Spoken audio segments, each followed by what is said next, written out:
Hello and welcome to BioCues. This is Cheshna and I hope you all are doing well.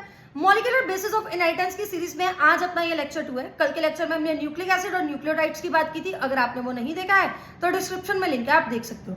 आज इन concise और crisp note के साथ 10 minutes के अंदर अंदर डीएनए के बारे में डिटेल में बात करेंगे और साथ साथ में डबल हेलिक्स मॉडल को भी डिटेल में पढ़ेंगे। तो देखो, डीएनए यानी कि डीऑक्सी राइबो न्यूक्लिक एसिड, हमें पता है मोस्ट ऑफ द ऑर्गेनिजम्स के अंदर जो जेनेटिक मटेरियल है वो डीएनए ही है, एक्सेप्ट फॉर सम वायरसेस जिनमें जेनेटिक मटेरियल क्या है, आरएनए। किसी भी सेल के अंदर इतने सारे बायोमोलिक्यूल्स प्रेजेंट है, लेकिन अगर कोई आपसे पूछ ले कि लॉन्गेस्ट बायोमोलिक्यूल ऑफ सेल कौन सा है, तो वो है डीएनए। एसिडिक इन नेचर होता है, न्यूक्लियस के अंदर प्रेजेंट होता है। यहाँ पर पेंटोस शुगर होती है, 5 कार्बन की शुगर होती है, उस शुगर को आप बोलते हो डीऑक्सी राइबो शुगर। 4 तरह के नाइट्रोजनस बेसिस यहाँ मिलेंगे, एडेनिन, थाइमिन, ग्वानिन और साइटोसिन। तो क्या यहाँ नहीं मिल रहा है? यूरेसिल यहाँ नहीं मिल रहा है। यूरेसिल हमें कहाँ मिलता है? ये हमें आरएनए में मिलता है। कल के लेक्चर में इसके बारे में डिटेल में बात हमने की थी। डीएनए क्या है? लॉन्ग पॉलीमर है डीऑक्सी राइबो न्यूक्लियोटाइड्स का।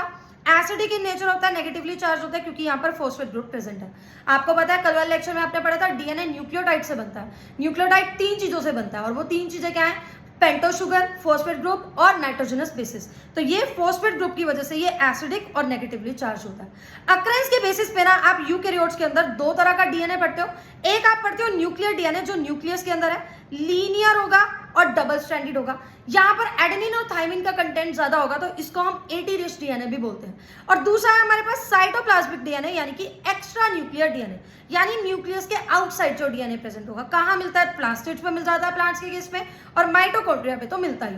ये सर्कुलर होता है, डबल स्ट्रैंडेड होता है और यहाँ ग्वानिन और साइटोसिन ज्यादा होते हैं तो इसको जीसी रिच डीएनए हम बोलते हैं। उसके बाद देखो, अगर आपको डिफाइन करनी है डीएनए की लेंथ, तो डीएनए की लेंथ हम कैसे डिफाइन करते हैं? जितने न्यूक्लियोटाइड, जितने नंबर ऑफ न्यूक्लियोटाइड्स डीएनए में प्रेजेंट हो गए उतनी ही ज्यादा उसमें लेंथ होगी। अब एक चीज में यहाँ बच्चे बहुत कंफ्यूज होते हैं न्यूक्लियोटाइड और बेस पेयर में। देखो, अगर कोई सिंगल स्ट्रैंडेड डीएनए, मतलब वहां कॉम्प्लीमेंट्री बेस पेयरिंग रूल तो फॉलो हो ही नहीं सकता।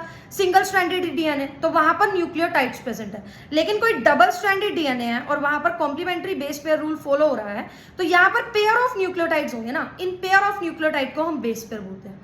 फॉर एग्जाम्पल, जब आप 5174 बैक्टीरियोफेज की बात करते हो, यहाँ पर जो डीएनए होगा ना, यहाँ सिंगल स्ट्रैंडेड होगा, तो यहाँ हम बेस पेयर की तो बात करेंगे नहीं, यहाँ हम बात करेंगे न्यूक्लियोटाइड की।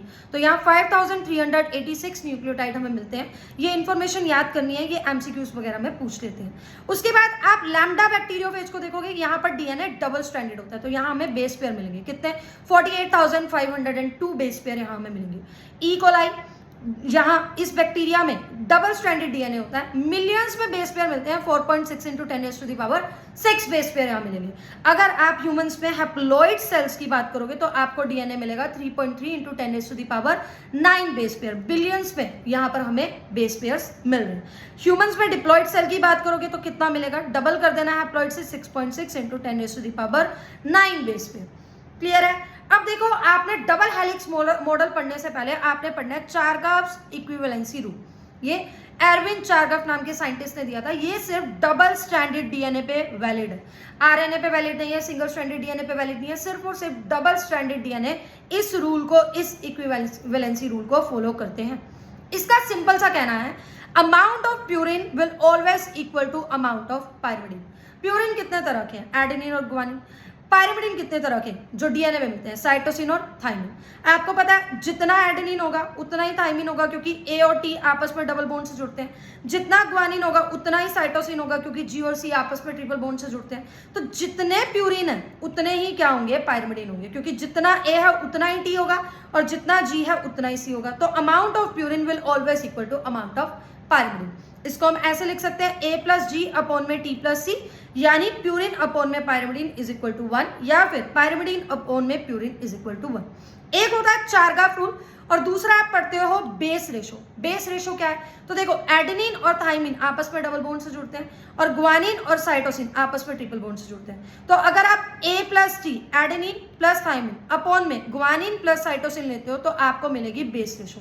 ये स्पीसीज के लिए, स्पीसीज स्पेसिफिक होती है पर हर एक स्पीसीज के लिए ये कांस्टेंट होती है। जैसे ई कोलाई के लिए इसकी वैल्यू आपको 0.97 मिलेगी। तो ई कोलाई, जितनी भी ई कोलाई होंगे सभी बैक्टीरियाज में सभी इकोलाई बैक्टीरिया में इसकी वैल्यू 0.97 ही मिलेगी। यूकैरियोट्स में इसकी वैल्यू नॉर्मली मोर देन 1 मिलती है, जैसे ह्यूमंस के लिए इसकी वैल्यू 1.53 होती है। आई नो ये एनसीईआरटी में नहीं दिया गया, लेकिन जैसे जैसे एग्जाम की आप देख रहे हो ना लेवल बढ़ता जा रहा है, तो कुछ ऐसी चीजें हैं जो एक दो चीजें आपको एक्स्ट्रा पता होनी चाहिए, और वो चीजों को हम इन लेक्चर्स में इंक्लूड करते हुए चलेंगे। आगे देखो ये कैसे निकाली है ये रेशो। देखो वो कह रहा है अगर डीएनए में एडेनिन और थाइमिन का अमाउंट ज्यादा है ग्वानिन और साइटोसिन से, तो वैल्यू ऑब्वियस सी बात है न्यूमरेटर अगर ज्यादा है डिनोमिनेटर से तो 1 से वैल्यू ज्यादा आएगी। यही चीज आप यूकैरियोटिक डीएनए में देखते हो कि वैल्यू 1 से ज्यादा आ रही है। और अगर डीएनए में ग्वानिन और साइटोसिन का अमाउंट ज्यादा है एडेनिन और थाइमिन से यानी डिनोमिनेटर अब ज्यादा हो चुका है, तो वैल्यू 1 से कम आएगी। यानी कि प्रोकैरियोटिक डीएनए में आप देखते हो जैसे ई कोलाई में 1 से कम वैल्यू आ रही है, 0.97 आ रही है। अब अगला आप देखते हो डीएनए का डबल हेलिक्स मॉडल, ये किसने दिया था? तो देखो सबसे पहले दो साइंटिस्ट थे मोरिस विल्किंस और रोजालिंड फ्रैंकलिन। इन्होंने स्टडी किया था डीएनए का स्ट्रक्चर कौन सी टेक्निक को यूज कर तो ये टेक्निक का नाम याद रखना, क्वेश्चन में आ जाता है एक्सरे डिफ्रैक्शन टेक्निक। अब इन्होंने जो भी डाटा वगैरह निकाला, जो भी इंफॉर्मेशन निकाली, इस डाटा को यूज कर जेम्स वाटसन और फ्रांसिस क्रिक ने एक डबल हेलिक्स मॉडल दिया जो कि स्ट्रक्चर ऑफ डीएनए को बताता है। तो डबल हेलिक्स मॉडल किसके ऊपर बेस्ड है? एक तो वो चार्गाफ रूल के ऊपर बेस्ड है कि अमाउंट ऑफ प्यूरिन हमेशा अमाउंट ऑफ पायरिमिडीन के इक्वल होगा, और दूसरा ये कॉम्प्लीमेंट्री बेस पेयरिंग रूल के इक्वल है। कॉम्प्लीमेंट्री बेस पेयरिंग मतलब अगर दो स्ट्रैंड्स हैं आपके पास डीएनए के और एक स्ट्रैंड का आपको सीक्वेंस पता है, सपोज यहाँ ATGC लिखा है, तो दूसरे में ऑब्वियस सी बात है ए के सामने T आएगा, T के सामने A आएगा, G के सामने C आएगा और C के सामने G आएगा। इसको हम कॉम्प्लीमेंट्री बेस पेयरिंग रूल कहते हैं कि अगर एक स्ट्रैंड का सीक्वेंस हमें पता है, दूसरे का हम अपने आप निकाल सकते हैं। इस मॉडल के अकॉर्डिंग डीएनए में दो पॉलीन्यूक्लियोटाइड चेन होती है जो कि हेलिकली एक दूसरे के साथ कोइल्ड है एक राइट हैंडेड फैशन में। जब आप इस लैडर की बैकबोन देखोगे, ये बैकबोन देखोगे आप इस लैडर की, तो ये बनी होती है शुगर और फॉस्फेट से। किससे बनी होती है? शुगर और फॉस्फेट से। मतलब ये जो बैकबोन आपको दिख रही है, ये जो स्ट्रक्चर आपको दिख रहा है, ये स्ट्रक्चर बना हुआ है शुगर और फॉस्फेट से। और देखो N2 बेसिस अंदर की तरफ प्रोजेक्टेड है। ठीक है, क्लियर है ये बात? मतलब यहाँ पर ऐसे शुगर होगी 5 कार्बन की, ठीक है, साथ में 5th कार्बन के साथ फॉस्फेट लगा होगा और N2 बेसिस अंदर की तरफ होंगे। ठीक है, तो बैकबोन शुगर और फॉस्फेट से बन रही है, N2 बेसिस अंदर की तरफ प्रोजेक्टेड है। दूसरा हम ये कह रहे हैं, तीसरा पॉइंट, कि ये जो पॉलीन्यूक्लियोटाइड चेन्स हैं ये आपस में कॉम्प्लीमेंट्री है। कॉम्प्लीमेंट्री मतलब यहाँ बेस पेयरिंग रूल फॉलो हो रहा है। अगर एक स्ट्रैंड का सीक्वेंस आपको पता है तो दूसरे स्ट्रैंड का सीक्वेंस आप बता दोगे। ये जो दोनों स्ट्रैंड्स होते हैं डीएनए के, ये एंटी पैरेलल होते हैं। मतलब ये पैरेलल तो है आपस में पर अपोजिट साइज में, यानी कि एक स्ट्रैंड की पोलैरिटी अगर 5 प्राइम से 3 प्राइम है तो दूसरे स्ट्रैंड की पोलैरिटी 3 प्राइम से 5 प्राइम होगी। क्लियर है ये बात? चले आगे। Both strands are held together by hydrogen bonds which are formed between nitrogenous base of 2 strand. दोनों स्ट्रैंड्स में नाइट्रोजनस बेस लगे हैं और ये बेसिस कनेक्टेड है हाइड्रोजन बॉन्ड से। कैसे? एडेनिन और थाइमिन के बीच में हमेशा 2 हाइड्रोजन बॉन्ड होंगे और ग्वानिन और साइटोसिन के बीच में हमेशा 3 हाइड्रोजन बॉन्ड होंगे। अगले पैराग्राफ में यही बताया हुआ कि एडेनिन थाइमिन से बॉन्डेड होता है 2 हाइड्रोजन बॉन्ड से और ग्वानिन साइटोसिन से बॉन्डेड होता है 3 हाइड्रोजन बॉन्ड से। इसीलिए हमेशा एक प्यूरिन एक पायरिमिडीन के सामने आता है, जिसकी वजह से अप्रोक्सीमेटली दोनों स्ट्रैंड्स के बीच में यूनिफॉर्म डिस्टेंस होता है। इसको ऐसे समझोगे, देखो प्यूरिन हमारे पास क्या है? एक डबल मेंबर रिंग है। प्यूरिन क्या है? हमारे पास एक डबल मेंबर रिंग है, कुछ इस तरह से। ठीक है, कल स्ट्रक्चर भी हमने पढ़ा था इसका। और पायरिमिडीन हमारे पास सिंगल मेंबर रिंग है। तो देखो इन दोनों के बीच का जो डिस्टेंस आ रहा है वो इतना है। सपोज करो अगर अगले ऐसे होता हमारे पास कि एक तरफ तो 2 प्यूरिन्स हैं, ठीक है, और दूसरी तरफ क्या है? 2 पायरिमिडीन्स हैं। मतलब ऊपर 2 ऐसे प्यूरिन्स हैं, फिर पायरिमिडीन साथ में लगे हुए हैं। तो क्या ये जो डिस्टेंस है, क्या ये इक्वी डिस्टेंस होता?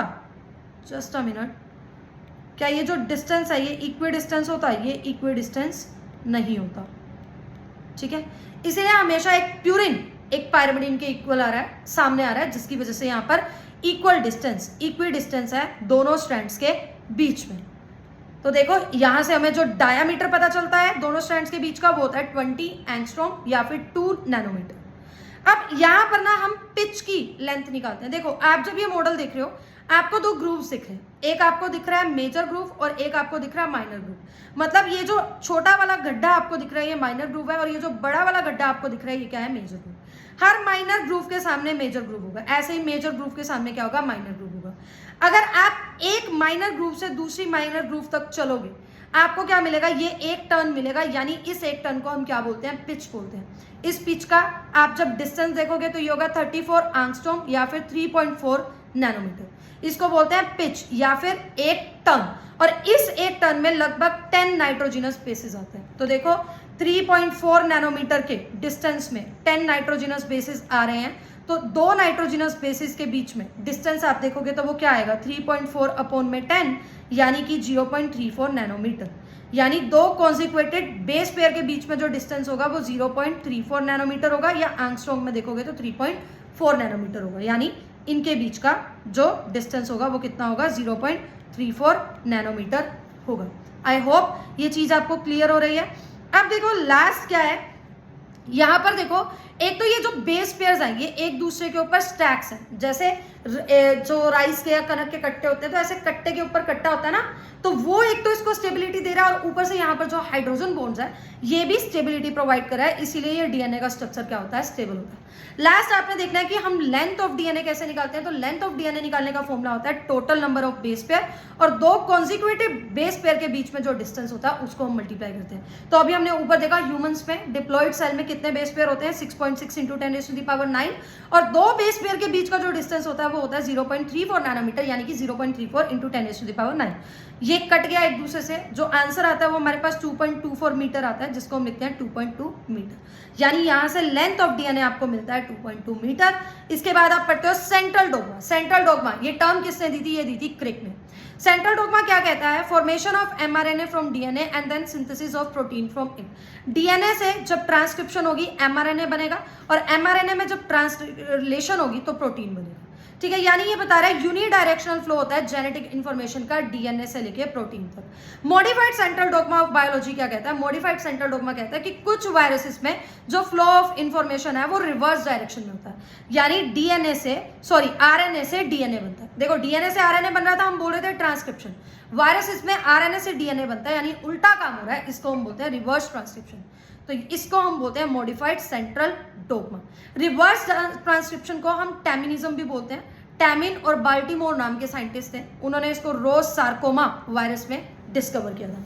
नेक्स्ट जो लेक्चर होगा उसमें 10 मिनट्स के अंदर हम करने वाले हैं पैकेजिंग ऑफ डीएनए। तो अगर आपने चैनल को सब्सक्राइब नहीं किया तो आप चैनल को सब्सक्राइब कर दो, क्योंकि यहाँ आपको 10 मिनट्स के अंदर बहुत अच्छे डिटेल में कॉन्सेप्ट मिलेंगे और वन शॉट्स भी मिलेंगे। ये नोट्स अगर आपको चाहिए हो, हर एक टॉपिक हर एक लेक्चर के नोट्स हमारे ऐप पर अवेलेबल हैं। आप प्लीज डिस्क्रिप्शन में भी लिंक है और कमेंट सेक्शन में फर्स्ट कमेंट जो पिन है उसमें भी लिंक है, आप ये नोट्स वहां से ले सकते हो। थैंक यू सो मच, मिलते हैं अगले लेक्चर में, बाय।